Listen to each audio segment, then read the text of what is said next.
Well, I mean, there isn't a single person that wouldn't like to look just like you do right now. In your book, you talk a lot about the importance of form and pace. Can you give me some examples of what you mean by form and pace?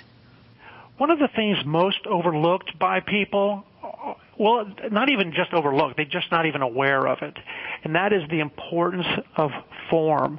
And what I mean by form, most people, when they work their biceps, they're really not fully working their biceps. I use less weight, and I do probably less sets.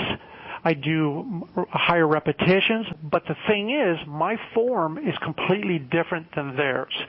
And when you do for example, when you do a bicep exercise, and everybody knows how to do a curl with a straight bar. The bar just kind of hangs with both hands.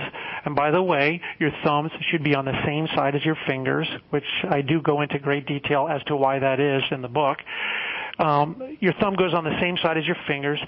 But that's not, Bob. That's different than other people, right? It is.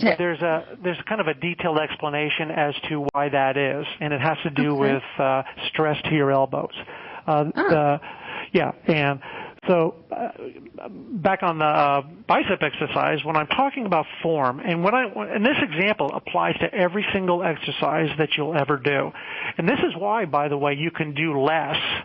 Less is more. And when you do a bicep, most people, when they curl the weight, the weight comes up, and then kind of the bar almost comes to their chest. To their neckline.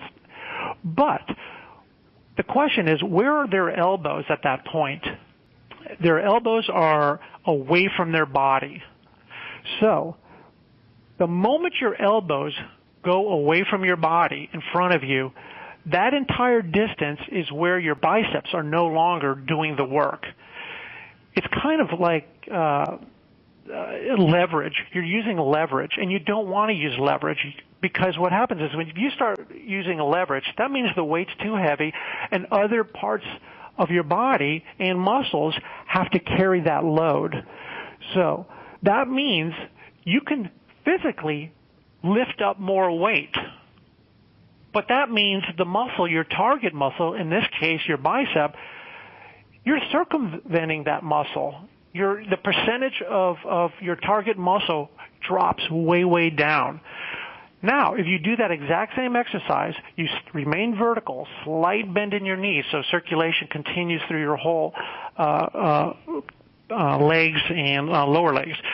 You now do that same curl vertical, your head is straight, you don't sway back and forth, and now try to do that same weight. And I've shown this to some other people. Not only can they not do their normal 10 to 12 reps or whatever they're doing, they can't even hardly do 3. And there's a reason for that, is because the bicep's not a big muscle. It's not meant to carry a huge load. Heavy is heavy relative to the exercise.